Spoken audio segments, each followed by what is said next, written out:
Welcome to an overview of the Bible, a new Bible study series we're doing here at Caney Creek, where we look through the Bible in its entirety. I'm Michael Flores. I get to kick things off. If you're used to our Bible study series, you're used to seeing Brother Copeland here, where he deep dives into specific topics or specific books of the Bible.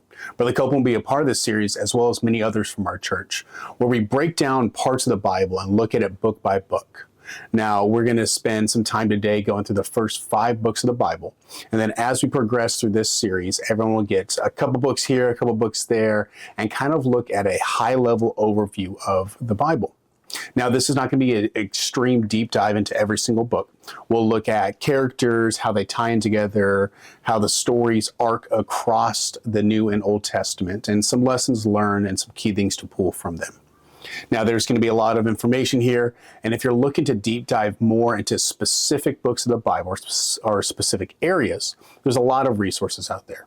On our YouTube page, we already have a lot of Bible studies, and on our Facebook page, as well as one of the main books I'll be using, obviously, is the Bible, but I use a Thompson Chain Reference Study Bible, the ESV version. There's also, I use quite often Haley's Bible Handbook, which is a great kind of overview of specific parts within the Bible.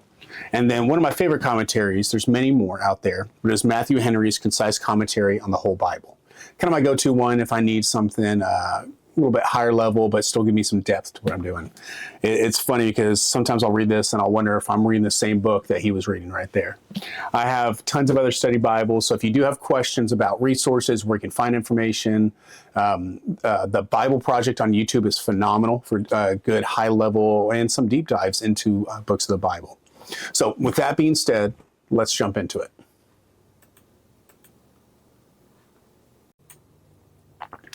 So I get to cover the first 5 books of the Bible: Genesis, Exodus, Leviticus, Numbers, and Deuteronomy. Now, they're often referred to in 2 different ways. These 5 books are grouped together because it is one continuous story from Genesis through Deuteronomy. And the first way they refer to is the Torah, which translates roughly to the law or the teaching. Judaism often refers to it like that. The Pentateuch is what we often refer to it in the Christian religion as the first 5 books of the Bible, and that's kind of the Hebrew breakdown. So we'll jump right into the first book of the Bible, Genesis. Genesis has a lot to it, a lot to unpack, and a lot of characters in there. So if you're looking at it right here, it's kind of broken into 2 big sections. So you have chapters 1 through 11, which goes from creation to around the Tower of Babel. Then when you get to chapters 12 through almost 50, you have the call of Abraham all the way until they make it to Egypt. Now within there's a lot of characters that we get introduced to, from Adam and Eve to Seth. You learn about Enoch, Noah, Ham, Sarah and Lot. You get Esau and Jacob. With Jacob, also don't forget Jacob. I teach the youth class, right? So this little phrase, everyone seems to forget half the time. But Jacob, his name gets turned to Israel after he wrestles with that angel, right? So the Israelites stem from Jacob, which stem all the way back from Adam. So you have all of these big characters you jump into right away. Now, Genesis, much like the first 5 books of the Bible, is often attributed to being written by Moses. Written around 1450 to 1410 BC. And don't forget, BC, we're going to be counting downwards, upwards to 0, right? So going down, and then you get to AD where you start counting up, right? So you'll see the numbers go down as we move through these books. So within there, you get quite a few of the big stories. You have the creation, the fall, the flood and the nations, Abraham's covenants, where he's called out and God promises to make him a great nation. The 12 tribes, you have Joseph rise, and then the promise kind of continues as they move through.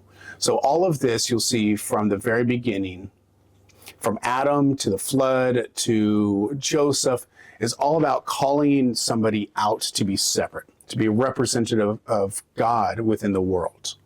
Called out to be different, called out to be more reflective of God himself. So this is a continual pattern you'll see through Genesis, Exodus, Leviticus, Numbers, Deuteronomy, all of these, throughout the whole Bible really, is someone is called out to be separate, to represent God. And then either it's a person or a people or a group, and then there's rebellion, and there's a fall. And then there's a more of a outcast, not an outcast as much, more a casting out, a separation of God, of them with God, right? So separation, rebellion, and then that separation is honored and you were separated from God. And then there's forgiveness and grace. And then you have togetherness, and then you fail again. So you'll see that throughout the stories. If you think of the fall, if you think of that Noah, the Tower of Babel, even all these people, there was somebody called out, and then there was a fall over time. Genesis is a great story. It really kicks things off with how God is going to act and how he will operate with humanity as a whole. I like to look at Genesis through the timeline of the characters a little bit. So if you kind of line it up, you go from Adam to Seth to Noah, you get to eventually a few more to Abraham, you have Isaac and Jacob, and then you have Levi, and then you get into a few more, and then you got Moses. Now, I dropped quite a few people from that list, right? Because otherwise there's a lot of lists out there. But you have this straight line all the way through to Moses. And Moses, the lineage eventually goes on to Jesus. So you have Adam all the way to Jesus, and you can connect the dots. And I love the story of Genesis into Exodus, into these next few ones, because it is one story of a family and God continuously trying to pull them out and draw them closer to him. And so the next book right after Genesis, you jump into Exodus. So we jump into the book of Exodus here. Now, between Exodus and Genesis has been 400 years. So at the end of Genesis, you have Joseph taking him and his family into the land of Egypt.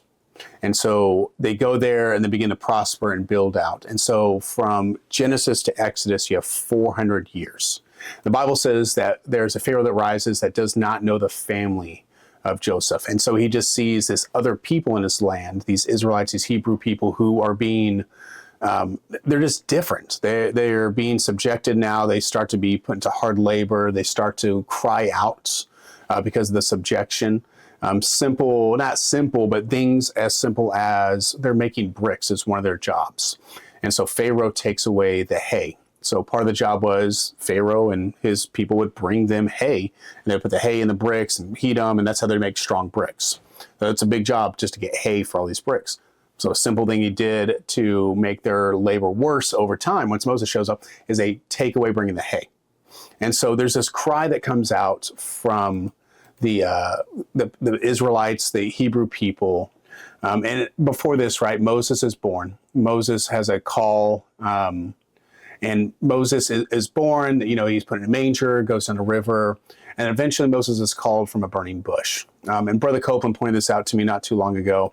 The amazing thing about the burning bush is we say burning, but when God shows up, when God is there, he actually amplifies the bush. It's not consumed, but it's brightened. It's better. It's on fire. It's these different things. It never says that it's consumed, but the presence of God amplifies what is there.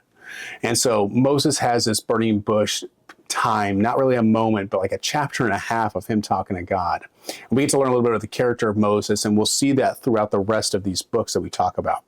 Moses is apprehensive. He gives lots of excuses. And eventually God gets frustrated with him and drives him out, tells him to go. Take Aaron with you. It's time to go. And so Moses gets up. He goes before Pharaoh. And you'll see right here through Exodus 3 to about 12 is when we have the plagues. And we have those things that happen in Egypt as they leave. And so you get really through chapters 1 through 18, it is all about the Exodus, the leaving of Egypt. So people coming in, the call of Moses, the plagues, the parting the Red Sea, and then you get to chapter 19. And this is when God appears on Mount Sinai, and he starts to give him the terms of the covenant. He gets the 10 commandments. And again, he gets 50 more commandments with that. And he gets, a blueprint and the covenant with Israel. And they get a blueprint for the tabernacle. And we get another sign or another hint into Moses's kind of personality type. So Moses coming down, right? He's coming down, he's got the 10 commandments with him. He's ready to tell him. He's been spending time with God. He looks down and sees the golden calf. And so the golden calf right there is a symbol of their rebellion. They know not to be making graven images. They know not to be doing these things. And so Moses has come in and he gets so mad that he throws down the 10 Commandments and breaks them. So has an outburst of anger, has to go back up. God made those for him, so he has to go back up and carve them 10 Commandments himself. And the fascinating, interesting thing to me about the calf is something that cows and bulls and things like that were something that were high value, something they held in very high esteem. So they made the thing that they thought was the most, highest thing that could be possible for a God that they are unfamiliar with, that just parted a Red Sea not too long ago. And so, but they used the gold that they took from the Egyptians when they were leaving. When they were leaving out of Egypt, they said they found favor in the Egyptians' eyes, and they gave them like gold rings, necklaces, all this different gold, and they melted it down and built a calf. And Aaron was there. Aaron was the other priest with Moses and all these places. Aaron just kind of let it happen, for better or for worse, right? And so we get a hint at Moses with the 10 Commandments. And so we go from there. He builds the tabernacle. They get the blueprint for a tabernacle. This is also when the Ark of the Covenant kind of comes around, and they put some of these laws and the 10 Commandments into the Ark of the Covenant. So, but when that golden calf shows up on the scene, there is a separation that happens. And so Moses and the people are suddenly separated from this tabernacle that they built where God's presence was living. And so you get to the end of Exodus, and Moses can't even enter the tabernacle at this point because of the separation and the failures already from the people as they have left Egypt, and they're coming to this new land, and they're at the bottom of Mount Sinai. And so we end Exodus with Moses a little frustrated, people on the rebellion, but coming back and forth a little bit, still learning this, right? They're trying to find these new laws. They've been in Egypt for a long time. And then we go into the book of Leviticus. So if you've ever read through Genesis, Exodus, Leviticus, Numbers, Deuteronomy, Leviticus can be a little tough. There's a lot of laws in there.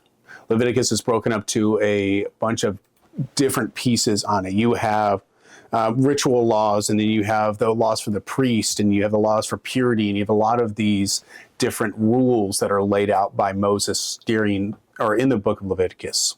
And so you have ritual sacrifices and ritual feast, things to remember all these things that God, so these feasts that are still happening even today, are established at this time because God wants them to continuously remember what he has brought them through.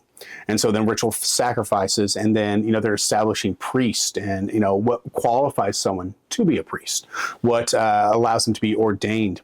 And then they have ritual purities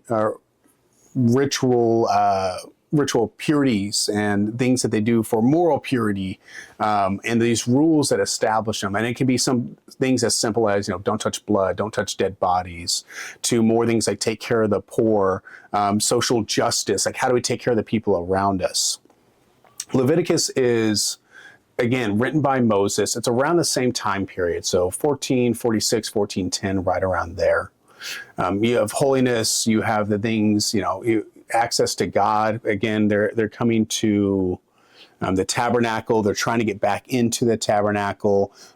God's looking for this forgiveness. How do we be clean? How do we be pure to be in God's presence? How do we do these things? So Moses is helping, what God is telling Moses and how to set up this separation from, again, they not too long ago just left from Egypt. They've been in Egypt for a long time. And so they have to learn the things that they have to do to be pure, to clean themselves, to not necessarily a separation, but to draw themselves closer to God. And so as you draw yourself closer to God, you will have that separation. So Leviticus has a very interesting part right in the middle. It's around chapter 16 and 17. And that's where it has the Day of Atonement. It's kind of an interesting thing for it. So they take two goats. They take one goat and they sacrifice that goat, and they kill the goats on the altar. And that goat is for the sins, the offerings of sins for Israel and the people. And they take the other goat, it's a little interesting. And they go through, and the priest tells all the goats the sins and some of the bad things, all the stuff that's going on with their people. And then they send that goat away and cast it out. It's actually where we get the term scapegoat from. is they would take this goat and they would cast it out after it took on and learned all the sins and all the bad things. And it was a way of casting out that sins and those things and dying to and having an atonement for the other sins. And so Leviticus goes through quite a few of these different rituals and quite a few of these different things and kind of sets them up for what's coming, which is the next book right now, Numbers. So Numbers is a very interesting book to me. There's a lot that happens in the book of Numbers. It doesn't have the most exciting name, but when you understand why, it kind of makes sense. Numbers kicks off with them counting, taking a census of who's all there, the different groups, the tribes. They've been at Mount Sinai for about a year at this point. So they've been at the bottom of the mountain. Moses has been building a tabernacle, trying to set these up. There's been the covenants. They broke the covenant right away. And then he's trying to set up an establishment, almost like not a form of government necessarily, but a form of governance, like how would they operate? So in the very beginning, this census, the numbers, them counting, is a way of doing that. So they literally build out how they should be standing. So they count the people, they count the tribes. You got Judah over here, you got the Levites here, you got the priest here. And they put the tabernacle and the priest right in the middle. And then they build out the areas for people to sit or build other tents, things like that, around that. And so it's a representation of how God should be in all of our lives, right? You have the tabernacle in the middle, you have your priest, and then you have it build out from there. And so this happens twice in the book of Numbers, where in the very beginning of the book, you have a census, and in the very end, you have a census. Let me pull my fancy slides back up here. And so there's a lot that happens in the book of Numbers. The bigger thing, this is where they begin to actually travel through the wilderness. We think of it early on, right after Exodus. Exodus is when they start to go towards, they're leaving Exodus, they're leaving Egypt, right, going towards the promised land. But Numbers is where they actually start to travel. And what happens immediately when they start travel is people start to complain. They start to complain, they start to get mad, they start to say it was better in Egypt. They go through all these different strong emotions with Moses. There's rebellion, his own family members are coming after him. And there's all these different things. And so the people are complaining a lot, and they're wandering through the wilderness. They're on the move now. And during all this, they're being fed manna, like there's clouds following them. They're being taken care of. God's watching out for them, right? Like I feel like you're doing pretty good, right? And so they say, we should be going back to Egypt. Like, we need to get back there. We don't need to be going to the promised land. And so God honors what they asked for in a way, right? So God says, all right, well, this generation will not go to the promised land. It says the next generation will. And so this is where they begin that wandering for 40 years in the desert. And so shortly after that, in chapter 20, 21, yeah, right around there, the people are calling out for water. He said, we need water, we want more water, we need water. And again, we get a little hint into Moses's kind of personality a little bit. And so Moses says, what was it? You rebels, must we bring water out of this rock? We. So Moses puts himself at the same level as God, right? Because right before that, God told him, hey, go up there, tap the rock a couple times, water will come out. And so he yells out to the people about being rebels, and like, do I have to do all the work? Or do we, me and God, And he goes up there and he strikes the rock. He hits it, and it has this outburst, and it's angry and says these things. And because of that, not because of that only thing, but because of his mentality and how he had, God talks to him and says, you will not see the promised land.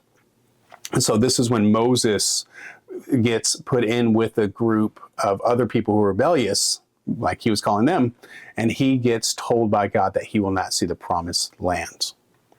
Now, there's a lot, again, like I said, that happens in Numbers. There's the plains of Moab where they try to put a curse on them. And then there's a prophecy, his name's Balaam, I believe I'm saying that right, where he's trying to curse the Israelites. He's looking down. There's a going through the land of Judah, I believe it's Judah right through there, Moab, sorry, the plains of Moab.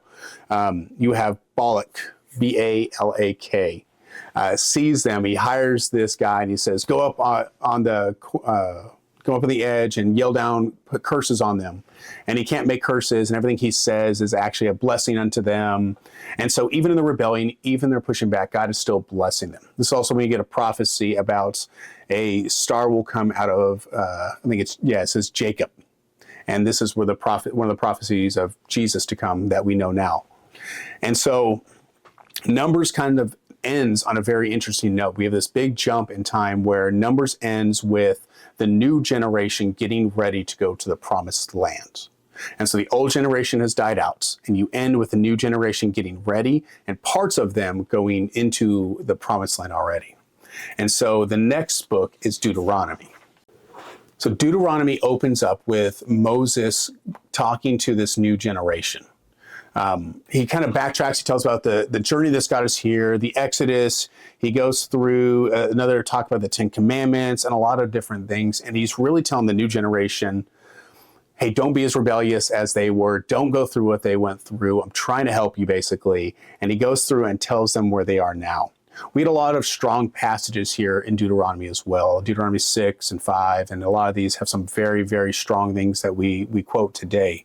A lot of, again, we talk about this. Anytime we talk about the first 5 books of the Bible, Jewish culture comes up quite a bit because they prescribe and they hold on to the 613 laws that are inside of these 5 books. And so one interesting thing that I find, it took me a while I did some research on it when I started noticing more.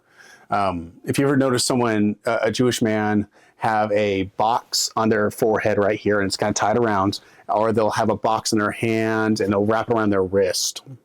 Inside those boxes is scriptures. They write them on little scrolls, and they'll put them in there. And they'll write them in the original language. So you'll see in Deuteronomy 6 and 8, it says, you shall bind them as a sign upon your hand, and they shall be a reminder between your eyes. And so the Jewish culture, the Jewish people, they take that as a literal statement, and they put them on the box and they bind them to them, and it's something they do to remember and study the law. And you go through and you find all these really strong things, and so that's what they prescribe to, and they hold on to it. And Moses is continuously giving them new rules. So the first chunk of Deuteronomy is Moses recounting a lot of the laws and the things. The word Deuteronomy is broken into 2 sections. It means the second and law. So second law, basically like him giving it to the next generation. So going through again the law, and then you get the middle section about you get chapters 12 through 26. And this is where there's kind of detailed covenant laws about worship, leadership, purity tithes, offering, festivals. It gets really into the details of how they should operate as a people. And they go through it. Again, he's talking to the new generation. And a lot of this all goes back to that separation, that pulling closer to God himself. And all these laws are those things to help these people, because again, you have a new generation who now is far enough removed from Egypt that this is all they know. And so they're establishing these new people, this new rules, all these different things. So 12 through 26, you get kind of the new setup. And then you get to verse 27. And this is kind of Moses's final speech, and he's getting ready to die. And he listened and obeyed. He's talking about blessings and rebellion. He says, I know you're going to mess up, but one day God will, take our hearts and you'll love God, and goes through all these different things. And it ends with a poem, 2 poems, a poem of warning and a poem of blessing. And so you get to the end of Deuteronomy. He's gone through and told the new generation. He's given them new laws. He's given them warnings, but he says that we're going to be blessed. And eventually there will be a day come when our hearts will be changed. And Moses, it's kind of sad how it ends. Moses climbs up to the mountain and looks out over and sees the promised land. And that's where he dies. And he dies on the mountain looking out over the promised land.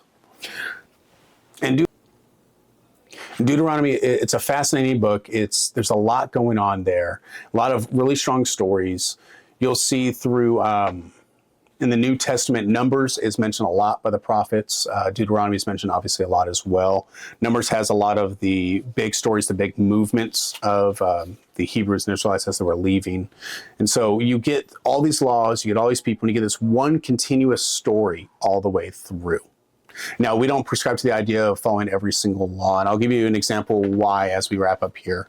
So in Galatians 5, probably should have that up right away, right? Galatians 5, Paul writes about the fruits of the Spirit.